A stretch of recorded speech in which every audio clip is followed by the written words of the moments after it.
자, 오늘 말씀은 우리 감사로 사는 인생의 추수 오늘 세 번째입니다. 자, 성경에는요 감사라는 단어가 많이 나옵니다. 얼마나 나오는가 제가 좀 알아보니까 150회 이상 감사라는 단어가 나온다고 합니다.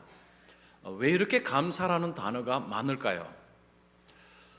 감사가 하나님의 백성들에게는 매우 중요하기 때문입니다. 이것을 이렇게 좀 바꿀 수 있습니다. 예수 믿는 사람, 하나님의 백성은 감사로 사는 인생이다, 이렇게 좀 표현할 수가 있습니다. 자, 우리 성도님들은 어떻게 감사로 살아오셨습니까? 여러분, 지난 10개월 동안 생각하실 때 감사로 살아오셨습니까? 자, 이런 질문할 때 우리의 마음속에 그래야 되는데 라는 생각을 하지만 현실적으로 그렇지 못하다라고 많이 생각을 하실 것입니다. 삶이 너무 바빠서 감사를 잘 하지 못하는 우리의 모습이 있습니다. 자, 그런데 성경은 우리에게 감사를 요구합니다. 자, 오늘 말씀에는 감사라는 용어는 나오지 않습니다. 그런데 오늘 말씀을 깊이 들여다보면 감사하는 자가 행하는 행동 두 가지를 찾을 수가 있습니다. 오늘 이 두 가지를 말씀을 드리겠습니다. 감사하는 사람이 무엇을 잘하는가, 두 가지입니다. 자, 첫 번째는 감사하는 사람 하나님을 기억합니다. 감사하다면 하나님을 기억하라. 자, 우리가 감사를 잘하기 위해서 필요한 것은 하나님을 기억하는 것입니다. 자, 하나님을 기억한다는 것, 이게 무슨 의미일까요? 여러분, 11절 한번 보겠습니다. 내가 오늘 내게 명하는 여호와의 명령과 법도와 규례를 지키지 아니하고 내 하나님 여호와를 잃어버리지 않도록 삼갈지어다. 자, 모세는 이스라엘 백성들에게 하나님을 잊어버리지 않도록 조심하라 라고 이야기합니다. 지금 모세는 가나안 땅을 앞에 두고 이스라엘 백성들은 곧 가나안 땅을 들어가야 합니다. 마지막으로 고별 설교하는 내용이 신명기고 오늘 말씀도 그 중에 한 부분입니다. 모세는 이스라엘 백성들이 가나안 땅에 들어가면 하나님을 잊어버릴 가능성이 농후하다라고 생각을 하고 있는 것 같습니다. 우리가 가나안 땅에서의 이스라엘 백성들을 잘 모르고 이 뒤에 성경을 모른다고 생각하면 모세가 지나치게 걱정하는 것 같은 인상을 받습니다. 왜냐하면 지금 이스라엘 백성은 하나님을 잊을 수가 없기 때문입니다. 하나님을 잊어버리는 것은 사실상 불가능합니다. 왜일까요? 하나님의 도우심을 어마어마하게 많이 받았기 때문입니다. 그냥 한두 번 받고 그냥 조금만 도움을 받은 것이 아니고 어마어마한 도움을 많이 받았습니다. 그래서 이스라엘 백성들이 가나안 땅에 들어가서 하나님을 잊어버린다, 이건 불가능에 가깝습니다. 자, 그들이 받은 도움이 도대체 뭘까요? 여러분, 14절 중반절 보시면 여호와는 너를 애굽 땅 종되었던 집에서 이끌어내시고, 이스라엘 백성들 얼마 전까지만 해도 이스라엘은 종이었습니다. 애굽의 종이었습니다. 바로의 종이었습니다. 바로의 노예였습니다. 그런데 그들은 그 애굽을 탈출해서 지금 가나안 땅을 향해서 가고 있습니다. 그들은 자유로운 백성입니다. 어떻게 이런 일이 일어났습니까? 그들의 힘으로, 하나님의 능력으로, 하나님의 도우심으로 그들은 노예에서 자유민으로 지금 변화가 일어난 것입니다. 하나님의 권능으로, 하나님의 능력으로 하나님은 그들을 애굽에서 건져내셨습니다. 하나님의 권능을 이스라엘 백성들은 눈으로 보았습니다. 이스라엘 백성들 중에 하나님을 의심하거나 하나님이 없다고 생각하는 사람은 한 명도 없을 것입니다. 왜냐하면 너무 확실하게 하나님의 살아계심과 하나님의 권능을 그들은 다 보았습니다. 자, 이것 정도가 아닙니다. 출애굽 때만 하나님께서 능력을 베푸시고, 그러면 광야 생활 속에서는 하나님이 별로 돕지 않으셨다면, 그러면 가나안 땅에 들어가면 하나님을 잊어버릴 가능성이 있습니다. 그런데 여러분, 40년 동안도 엄청난 도움을 받았습니다. 15절 보시면 너를 인도하여 그 광대하고 위험한 광야 곧 불뱀과 전갈이 있고 물이 없는 건조한 땅을 지나게 하셨으며 또 너를 위하여 단단한 반석에서 물을 내셨으며 이스라엘 백성들이 지나온 광야에는 불뱀과 전갈이 있는 것입니다. 불뱀과 전갈은 뭘 의미할까요? 그들의 삶을 두렵게 하고 죽일 수 있는 그런 동물들입니다. 즉 매우 위험한 곳이 광야입니다. 거기에는 물도 없습니다.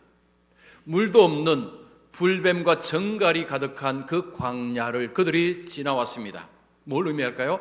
하나님께서 그들을 보호해 주셨습니다. 하나님의 절대적인 보호로 그들은 광야를 지나왔습니다.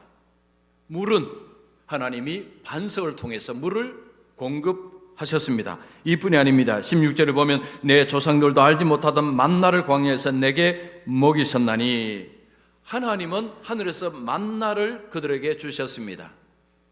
만나를 먹고 살았습니다. 광야에는 먹을 것이 없습니다. 마실 물이 없습니다.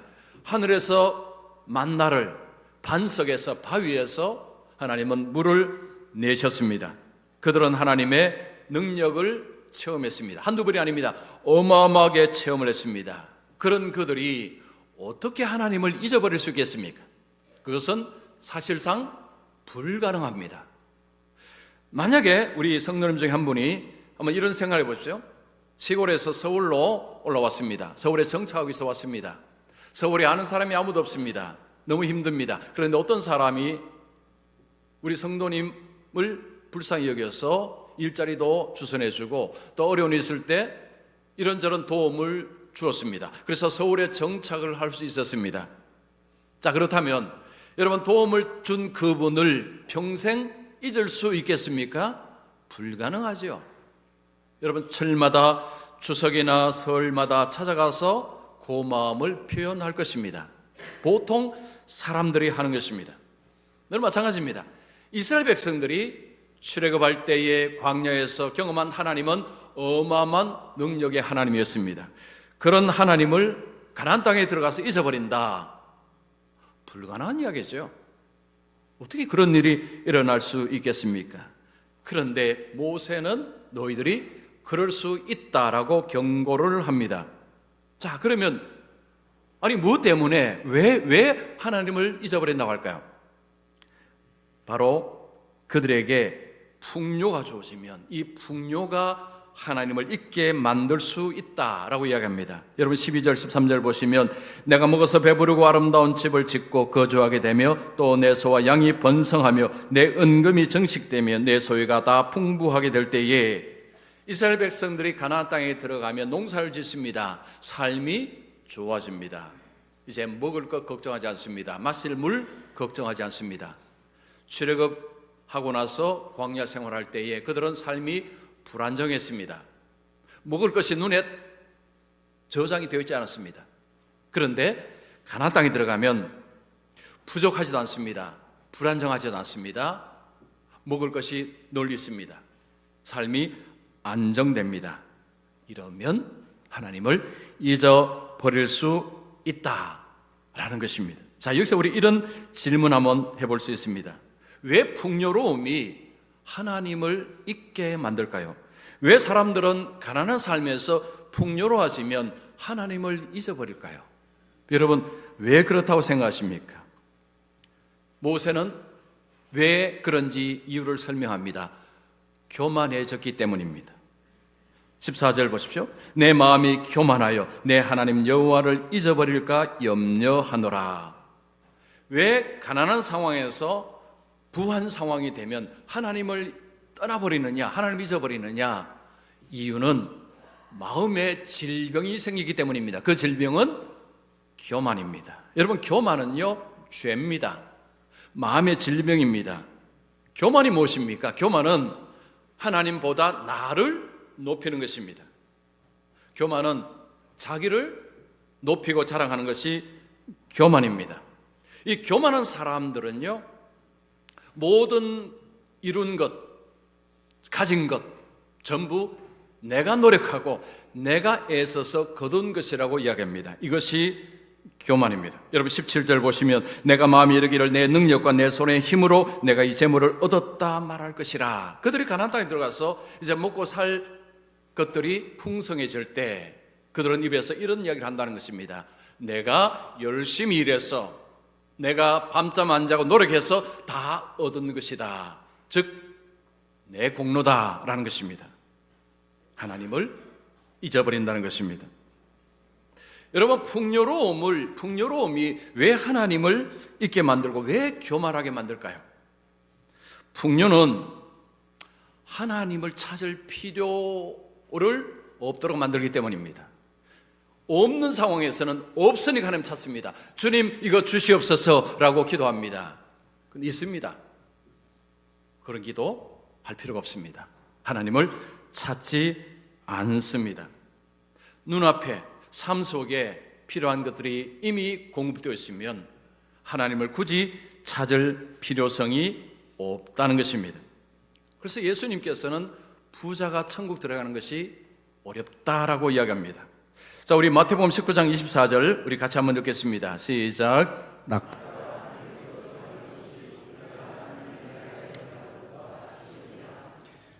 부자가 천국 가는 것이 불가능한 것은 아닙니다. 여러분 부자도 천국 갑니다.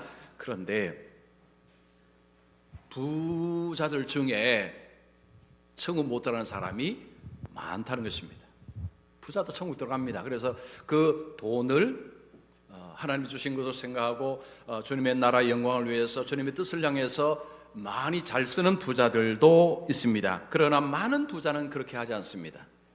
여러분 우리 교회뿐만 아니고 교회들 보십시오. 교회는 부자들만 모였지 않습니다. 부자도 있습니다. 그러나 부자가 아닌 사람들이 훨씬 많습니다. 부자는 천국 들어가는 것이 결코 만만치 않습니다. 왜냐? 돈으로 다 해결된다고 생각하기 때문입니다. 하나님을 찾지 않습니다. 자, 그러면 이스라엘 백성들이 가나안 땅에 들어가서 하나님을 잊어버린다라고 할 때 그 잊어버린다는 것은 도대체 어떤 모습일까요? 11절에 내가 오늘 내게 명하는 여호와의 명령과 법도와 규례를 지키지 아니하고, 이 말씀은 하나님을 잊어버린 자의 모습은 뭘 가지고 이야기하느냐 하면 하나님의 말씀을 따르지 아니하는 모습. 즉 하나님의 말씀을 따르지 아니하면 그는 하나님을 잊고 사는 것이라는 말씀입니다. 자, 우리가 교회를 다니고 여러분 예배도 드리는데 현실 속에서는 하나님을 잊고 살 수도 있다는 것입니다. 어떻게 살면요? 하나님의 말씀과 상관없이 살게 되면 겉으로는 우리가 예수 믿는 자로 가지만 실제적으로는 하나님을 잊고 사는 것이다 라는 것입니다. 여러분 지난 10개월의 삶을 한번 돌아보십시오. 10개월이 순식간에 지나왔습니다. 금방 눈 한번 감았다 뜨니까 10개월 지나왔습니다. 여러분 10개월 동안 하나님의 말씀을 중심으로 살아오셨습니까? 그러면 하나님을 기억하고 사신 것입니다. 하나님을 기억하고 사는 사람은 뭘 하느냐? 감사합니다. 자, 감사는 누가 한다고요? 하나님을 기억하는 자. 자, 하나님을 기억하는 자는 누구로 하겠습니까? 하나님 말씀을 따르고 사는 사람. 그 사람이 하나님을 기억하는 사람입니다. 자, 두 번째입니다. 감사한다면 모든 것을 하나님의 은혜로 고백하라. 자, 누가 감사를 하느냐? 모든 것이 하나님의 은혜입니다 라고 고백하는 사람이 감사합니다. 자, 모세는 이스라엘 백성들이 가나안 땅에 들어가면 모든 것이 하나님의 은혜입니다 라고 인정해야 된다고 이야기합니다. 18절 보시면 내 하나님 여호와를 기억하라. 그가 내게 재물 얻을 능력을 주셨음이라. 재물 얻을 능력, 이건 뭘 의미할까요? 재물 얻을 수 있는 기술, 그걸 말하는 것이 아닙니다. 이 말의 의미는 재물의 모든 것의 근원은 하나님이시다. 우리에게 어떤 것이 들어오든지 그 들어오는 것의 근본에는 하나님의 은혜가 있다라는 것입니다. 자, 이스라엘 백성들이 가나안 땅에 들어가서 농사를 짓습니다. 여러분, 농사를 짓기 위해서는 토양이 좋아야 됩니다. 그리고 비가 제때 와야 됩니다. 날씨도 중요합니다. 이런 것들은 이스라엘 백성들이 주관하거나 통제하거나 그들이 만들거나 할 수가 없습니다. 온전히 그들은 기다려야 됩니다. 이것은 하나님께서 주관하십니다. 그래서 그들이 농사를 해서 양식을 얻고 먹을 때마다 이거 다 하나님의 은혜입니다 라고 말을 하는 것이 옳다는 것입니다. 자, 하나님께서 그들이 가나안 땅에 들어가면 그들의 농사지어서 그들의 삶을 풍성하게 하도록 주님께서 은혜를 베푸신다는 것입니다. 자, 그러면 왜 하나님이 그들에게 은혜를 베푸시는가? 이유가 있습니다. 내 조상들에게 맹세하신 언약을 오늘같이 이루려 하심이니라. 자, 이스라엘 백성들이 가나안 땅에 들어가면 이제 잘 먹고 잘 살게 되는데 왜 이런 일이 벌어지느냐? 하나님이 그들의 조상과 맺은 언약 덕분에 이런 일이 벌어진다는 것입니다. 그 조상이 누굴까요? 아브라함입니다. 자, 하나님은 아브라함을 부르시고 아브라함과 언약을 맺으셨습니다. 약속하셨습니다. 두 가지를 약속하셨습니다. 땅을 주겠다는 것입니다. 그리고 후손을 번성케 하겠다는 것입니다. 그 약속을 하나님께서 지금 이스라엘 백성들에게 이루시겠다는 것입니다. 자, 백성들이 번성하기 위해서는 환경이 좋아야 됩니다. 하나님께서 환경을 만들어 주시겠다는 거죠. 그래서 그들이 가나안 땅에 들어가면 먹는 문제, 마시는 문제, 이런 문제가 해결이 될 것이다. 하나님이 은혜를 베푸심으로. 그래서 그들에게 주어진 모든 것이 왜 우리에게 주어졌느냐라고 할 때에 그들은 뭐라고 해야 됩니까? 하나님께서 우리 조상과 맺은 언약 덕분에 우리에게 이런 은혜가 임했습니다 라고 말하는 것이 옳다는 것입니다. 자, 그러면 그들은 이것은 모든 것이 하나님의 은혜입니다 라고 고백할 수밖에 없습니다. 지난 월요일에 제가 대구에 좀 다녀왔습니다. 어머님께 다녀왔습니다. 자주 가야 되는데 자주 못 가고 있습니다.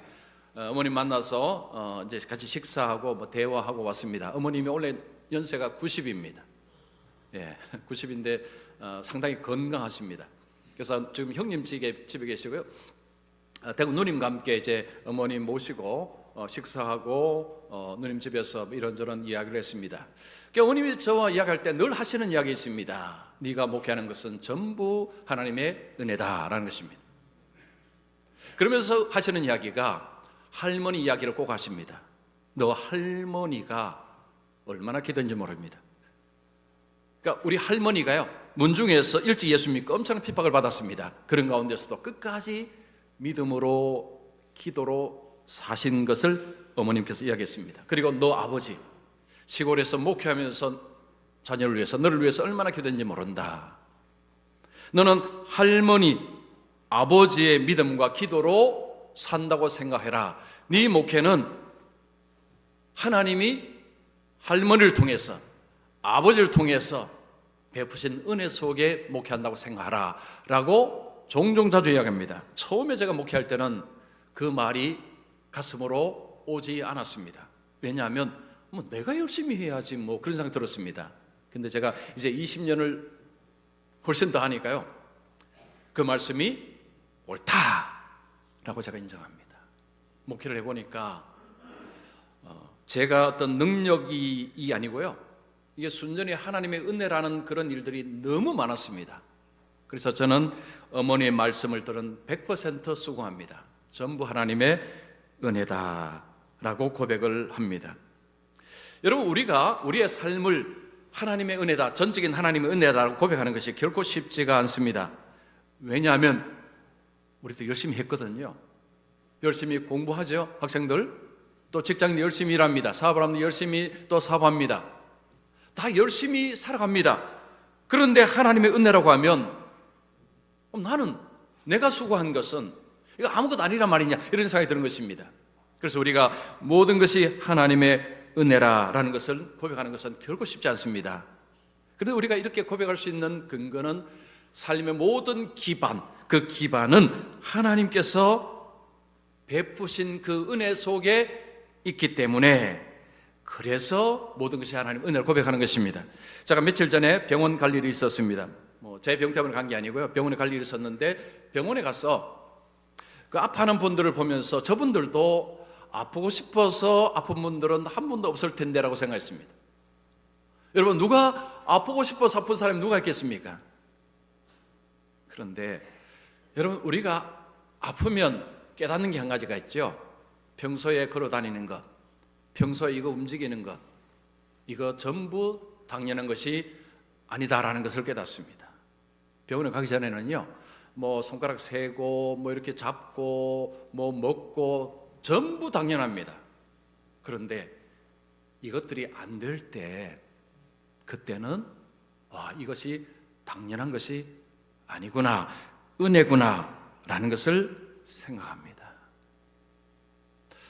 요즘 이 비기독교적인 책 중에서도 감사에 관한 책들이 많습니다. 그분들도 비슷한 이야기합니다. 모든 것을 당연하게 여기지 마십시오. 감사하십시오라고 이야기합니다. 그래서요, 감사 이야기를 많이 하고, 감사하면 내면과 건강에 유익합니다 라는 이야기를 많이 합니다. 그런데 그들은 그냥 감사만 이야기합니다. 대상이 없습니다. 우리는 대상이 있습니다. 하나님께 감사하는 것입니다. 제가 어떤 책을 보니까요, 이 감사를 이렇게 표현했습니다. 감사는, 우리가 하나님께 감사한다는 것은 하나님이 옳다라는 것을 인정한다는 표현이라고 합니다. 여러분 한번 적어보십시오. 감사는요, 하나님이 옳으십니다, 하나님이 옳다라는 인정이 감사랍니다. 이 표현이 너무 마음에 들었습니다. 내 삶에 하나님께서 행하신 것이 옳다는 것입니다. 하나님이 옳으십니다. 이것이 하나님께 감사하게 되는 이유라는 것입니다. 여러분, 감사는요, 교만한 사람은 할 수 없습니다. 자기를 높이는 사람은 감사할 필요성을 느끼지 못합니다.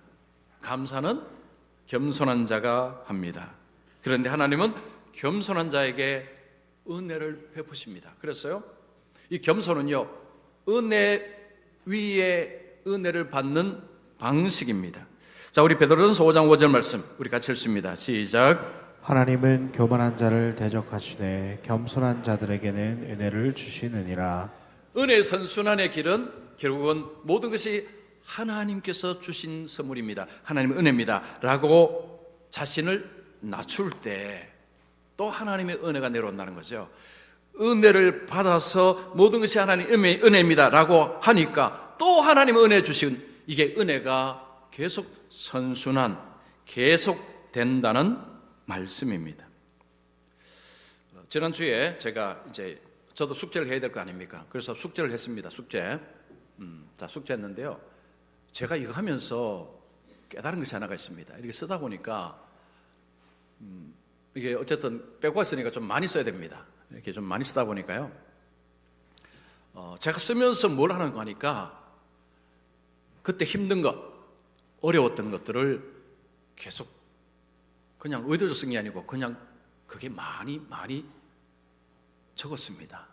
적으려고 적은 게 아니고 지금 입장에서 그때를 생각하니까요, 그때 그런 일들이 지금의 나를 만들었구나 생각하니까, 그때 하나님, 그때는 힘들었는데 그런 일들이 있어서 감사합니다 라고 하게 되는 것을 깨달았습니다.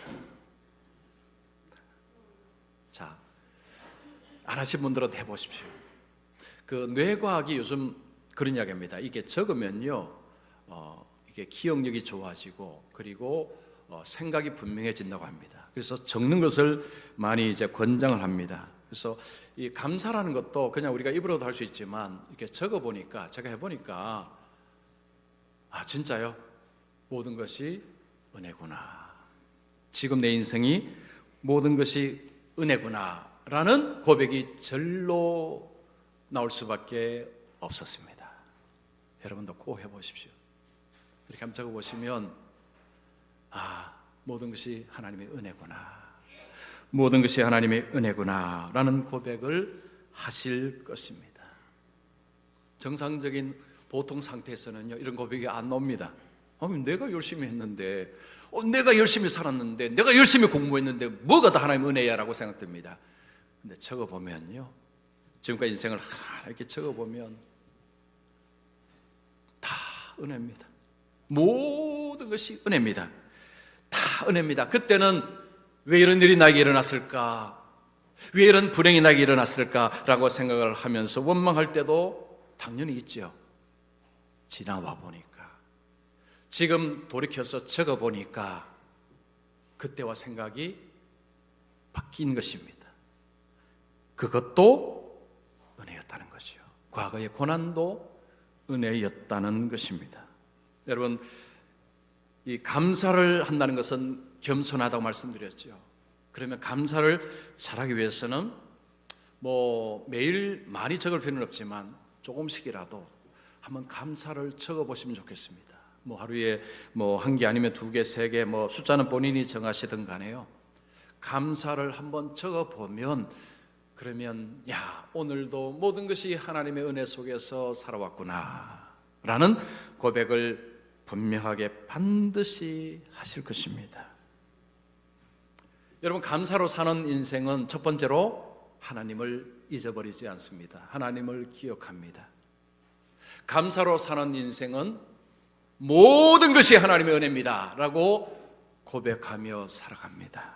자, 오늘 예배드리는 우리 모든 성도님들은 하나님을 기억하고 모든 것이 하나님의 은혜입니다 라고 고백하며 우리 주님께 감사하며 살아가시는 우리 모두가 되시기를 축원합니다.